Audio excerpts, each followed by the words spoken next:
آج روز عاشورہ ہے. روز عاشورہ فرزند رسول فرزند زہرا حضرت ابا عبداللہ الحسین کی شہادت کی تاریخ ہے. لہٰذا عاشورہ یعنی مولا حسین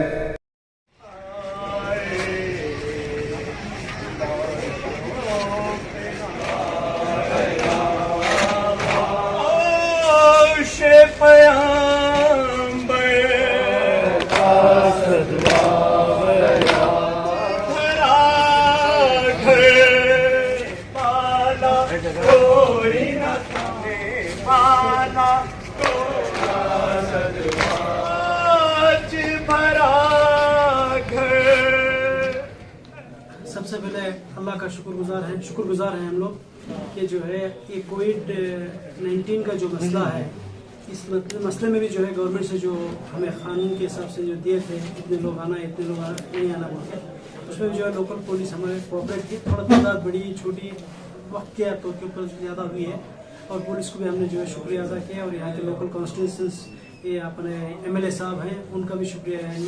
ہاری صاحب کا شکریہ ادا کیا اور بی بی ایم پی کا اور پولیس ڈپارٹمنٹ کا بھی ہم لوگ شکریہ ادا کیے.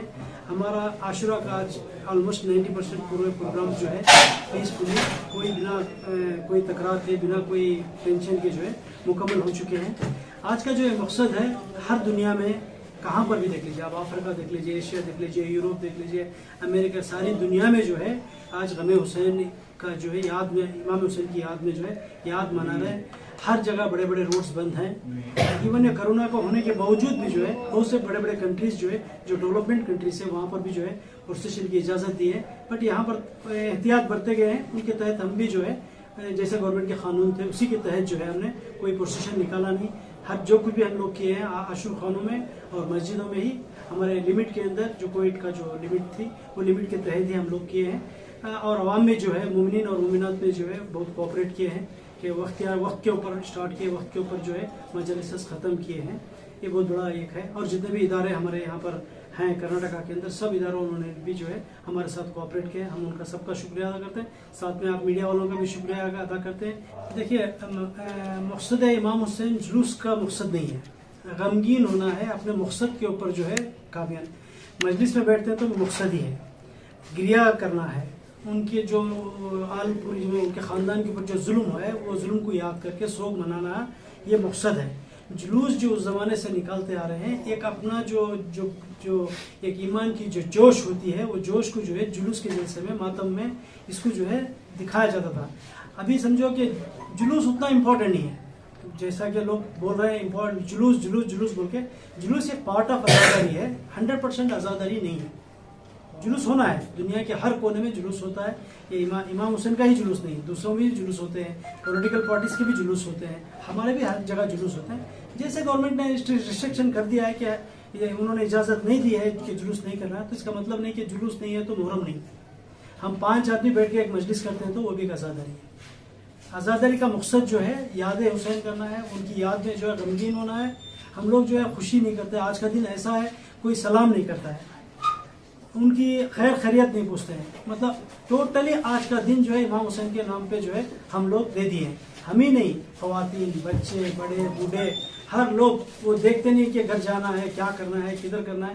کسی کو ہوش نہیں ہوتا ہے. سب لوگ صرف امام حسین کے نام سے ہی جو ہے وہ یاد کرتے ہیں. یہ یہیں بنگلور میں ہی نہیں ساری دنیا کے اندر یہ ماحول ہے. میں نے لندن میں بھی دیکھا ہے امریکہ میں بھی دیکھا ہے افریقن کنٹریز میں بھی دیکھا ہے جو ہر جگہ جو ہے یہ یاد حسین کا جو ہے سلسلہ چلتے آ رہا ہے. انشاءاللہ قیامت تک جو ہے یہ چلتے رہے گا. امام حسین کا جو پیغام ہے امن کا ہی ہے. اگر ان کا جنگ کا پیغام ہوتا تو 72 لوگوں کو لے کے 72 آدمیوں کو جس کے اندر عورتیں ہیں بچے ہیں سب کو لے کے مدینہ منورہ سے کربلا نہیں جاتے تھے. آپ تو جانتے ہیں ریگستان کی راہ اس زمانے کا جو سفر ہے اونٹوں میں گھوڑوں پہ سفر ہوتا تھا تو 6 مہینے لگتے تھے مدینے سے کربلا عراق آنے کے لیے کم سے کم 6 مہینے ٹائم لگا ہے. اگر ان کو جنگ کرنے کا ہوتا یا کچھ یہ کرنا ہوتا تو ان کی بھی طاقت ہوتی, ان کا بھی ایک یہ ہوتا. یہاں تک وہ حضرت ابوالفضل عباس کو ایک کو اجازت دے دیتے تو نقشہ جو ہے الگ بدل جاتا. ان کا مقصد, امام حسین علیہ السلام کا مقصد جنگ کرنا نہیں تھا, پیس, امن, رہتی دنیا تک یہ امن دینا چاہتے تھے کہ امن سے رہیں, پیسفل رہیں, انسانیت کو برقرار رکھیں. محروم نہ محروم, جو حلال محمدی ہے اس کو حلال محمدی رکھے, جو حرام محمدی ہے اس کو حرام محمدی رکھے. یہ جو ہے ان کا امام حسین علیہ السلام کا ایک پیغام ہے ساری دنیا کو, دنیا رہنے تک, جب تک قیامت آئے گی تب تک بھی جو ہے یہ پیغام رہے گا انشاءاللہ. آج روز عاشورہ ہے. روز عاشورہ فرزند رسول فرزند زہرا حضرت ابا عبداللہ الحسین کی شہادت کی تاریخ ہے. لہٰذا عاشورہ یعنی مولا حسین اپنے پورے خاندان کو, اپنے پورے گھرانے کو, اپنے پورے اصحاب اور انصار کو اسلام کی بقا کی خاطر, اسلام کو بچانے کے خاطر کربلا میں شہید ہو گئے. حسین اور حسینیت کا پیغام یہ ہے کہ ہم جو ہے نہ ظلم کرتے ہیں اور نہ ظلم برداشت کر سکتے ہیں. اس لیے کہ مولا حسین نے کربلا میں صاف طور پر ہمیں پیغام دے دیا کہ مثلی لا یبایع مثلک, مجھ جیسا اے یزید تجھ جیسے فاسق و فاجر کی بیعت نہیں کر سکتا. تو لہٰذا حسین اس خطبے میں ارشاد فرماتے ہیں کہ انی لم اخرج اشرن ولا بطرن ولا ظالما ولا مفسدا, میں کربلا جو ہے نہ ظلم کرنے کے لیے جا رہا ہوں, نہ تخت و تاج کے لیے جا رہا ہوں, نہ فساد کرنے کے لیے جا رہا ہوں, بلکہ میں کربلا صرف اور صرف اس لیے جا رہا ہوں تاکہ اپنے نانا کی امت کی اصلاح کر سکوں, امر بالمعروف کر سکوں, نہیں انل منکر کر سکوں. تو لہٰذا اس زمانے کا یزید ہو یا آج کا یزید ہو, جو بھی انسانیت کے اوپر جو ہے وہ ظلم کرے گا ہم برداشت نہیں کر سکتے, اور نہ ہم ظلم کرتے ہیں نہ ظلم برداشت کرتے ہیں.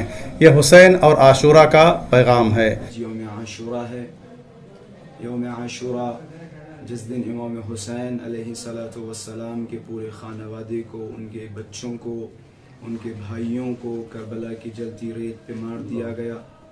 امام حسین نے یہ قیام انسانیت کی بقا کے لیے کیا, انسانیت کی حفاظت کے لیے کیا.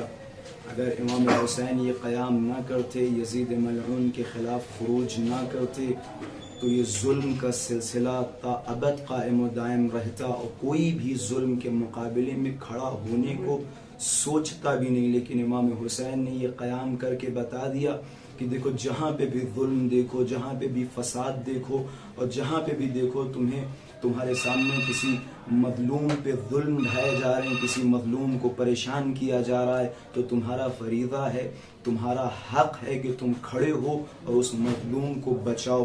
بڑے خوبصورت جملے ہیں.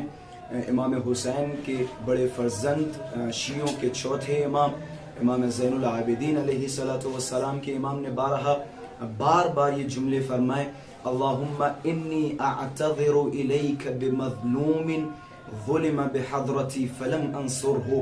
اے میرے پروردگار, اے میرے اللہ, اے میرے رب, میں پناہ چاہتا ہوں اس لمحے سے, اس وقت سے جب میرے سامنے کسی بھی مظلوم پر ظلم ہوتا ہو اور میں اس کی مدد نہ کر سکوں. شیعوں کی فقہ کا ایک قاعدہ ہے, ایک اصول ہے. اصول یہ ہے کہ اگر ایک آدمی کسی ایک آدمی کو مارتا ہو اور تیسرا کھڑا دیکھتا ہو, جو مار رہا ہے اس کی موت کیا ہے؟ موت کی سزا ہے, کیونکہ موت کے بدلے موت. لیکن جو تیسرا کھڑا ہوا دیکھ رہا ہے اور وہ کچھ کر سکتا ہے, وہ اسے بچا سکتا ہے, اور اگر نہ بچائے تو شیعوں کے یہاں فقہی قاعدہ یہ ہے کہ اس کی آنکھیں نکال لی جائیں. جب تمہارے پاس طاقت تھی, جب تم کچھ کر سکتے تھے, تو تم نے کیوں نہیں کیا؟ اگر 1400 سال پہلے کربلا میں امام حسین نے ایک آواز بلند کی کہ میری مدد کے لیے آؤ, وہ لوگ جو امام حسین کی مدد کر سکتے تھے, اگر انہوں نے مدد نہیں کی تو ان کے اوپر سوال اٹھتا ہے. اور آج 1400 سالوں کے بعد اگر ہم مدد نہیں کر سکتے, کیونکہ ہمارا وجود کربلا میں نہیں تھا, ہم نہیں تھے, لیکن مظلوم کی حمایت کرنا ہمارا فرض ہے یا نہیں؟ اگر مثال کے طور پہ آپ روڈ پہ جاتے ہو, کسی انسان کے اوپر ظلم کیا جاتا ہو, مارا جاتا ہو, اور آپ کھڑے ہو کے ویڈیو بنائیں تو پوری دنیا آپ کے اوپر تھوکے گی, پوری دنیا آپ کے اوپر واہ ویلا کہے گی. ارے امام حسین فرزند رسول. اب ہم سب کے دیکھیں تقاضے یہ ہیں کہ جتنی محبت ہمارے دلوں میں پروفٹ محمد صلی اللہ علیہ وآلہ وسلم کے لیے ہوگی, اتنی ہی محبت ان کی اولاد کے لیے ہوگی, ان کے نواسوں کے لیے ہوگی, ان کے بچوں کے لیے ہوگی. اب اگر کوئی امام حسین پہ رو رہا ہے, گریا کر رہا ہے, ماتم کر رہا ہے, تو سمجھ جائیں اس کے دل میں پروفٹ محمد صلی اللہ علیہ وآلہ وسلم کے لیے محبت ہے. تمام عالم انسانیت کا فریضہ ہے وہ جو رسول اللہ سے پیار کرتے, محبت کرتے, امام حسین سے محبت کریں, امام حسین سے پیار کریں. اور پیار کا تقاضا اور محبت کا تقاضا یہ ہے کہ جب معشوق پریشان ہوتا ہے تو عاشق کی آنکھوں میں آنسو آتے ہیں, جب معشوق زخمی ہوتا ہے تو عاشق تڑپتا ہے. یہ عاشقین نہیں تو کیا ہے پوری دنیا میں پھیلے ہوئے لوگ جو لبیک یا حسین, لبیک یا حسین کی صدائیں بلند کر رہے ہیں. پروردگارہ تیری بارگاہ میں دعا گو ہوں اس عالم انسانیت میں جو فی الحال وبا ہے, اس وبا کو ختم فرما تاکہ ہم ہر سال کی طرح امام حسین کی عزا اور امام حسین کو پرسہ دے سکیں. منعقد ہوا اور جو الحمدللہ تمام بھی ہو رہا ہے, اس کے بعد شام غریبہ کا پروگرام ہوگا. اور یہ جو سارے کے سارے عالم اسلام میں اس سرکار سید الشہداء کی شہادت کی یادگار منائی جاتی ہے. اس سلسلے میں بہت ساری روایتیں, بہت ساری حدیثیں ہیں, بہت سارے اصحاب سے, بہت ساری ازواج پیغمبر سے, ان میں آپ کے زوجہ جناب سلمہ ہے, جناب عائشہ ہے, اور اس کے ساتھ ہی ساتھ آپ کے بڑے مشہور صحابی ہیں زید بن ارقم. ان کا واقعہ مشہور ہے کہ جب یہ یزید کے دربار میں موجود تھے کہ جب سر حسین پہنچا ہے, تشت طلا میں پیش کیا گیا, تو یزید نحس سر حسین کے ساتھ بے ادبی کر رہا تھا, گستاخی کر رہا تھا, اور وہ چوبے دست سے امام کے لب و دندان کو چھیڑ رہا تھا, بے ادبی کر رہا تھا. تو رسول کا صحابی زید بن ارقم اس گستاخی کو دیکھ نہ سکا اور انہوں نے برجستہ کہو یزید ہٹا لی اس لکڑی اور چوب کو لب و دندان رسول اور لب و دندان حسین سے, اس لیے کہ ہم نے خود رسول کو اپنے اس حسین کے لبوں اور گلوں کے بوسے کو لیتے ہوئے دیکھا ہے. تو ظاہر ہے کہ یہ جو کربلا کا واقعہ ہوا ہے, یہ عالم اسلام میں اگر امام حسین کا اقدام نہ ہوتا تو آج یہ بات طے ہے کہ اگر شاعری انداز سے دیکھا جائے تو کسی شاعر نے یہ دو مصرے بڑے پیارے کہہ دیے کہ اگر یزید کی بیعت حسین کر لیتے تو آج کفر کا اسلام نام ہو جاتا. امام حسین صلی اللہ علیہ وسلم نے بار بار فرمایا اپنے خطبات میں, اپنے فرمودات میں کہ انی سمعت رسول اللہ, ہم نے اپنے نانا رسول اللہ سے سنا ہے, من رہا سلطان جائرن, کہ جو ظالم بادشاہ کو دیکھے کہ وہ حلال خدا کو حرام اور حرام خدا کو حلال قرار دے رہا ہے اور کوئی اس پہ نہ بولے, وہ سب کے سب خاموش ہو جائے, تو اس کا ٹھکانہ بھی وہی ہوگا جو ظالم کا ٹھکانہ ہوگا.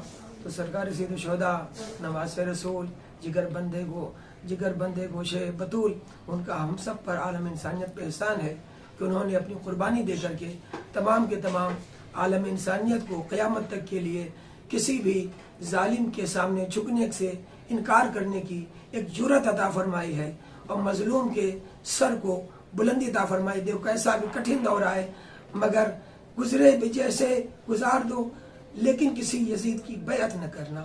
یہ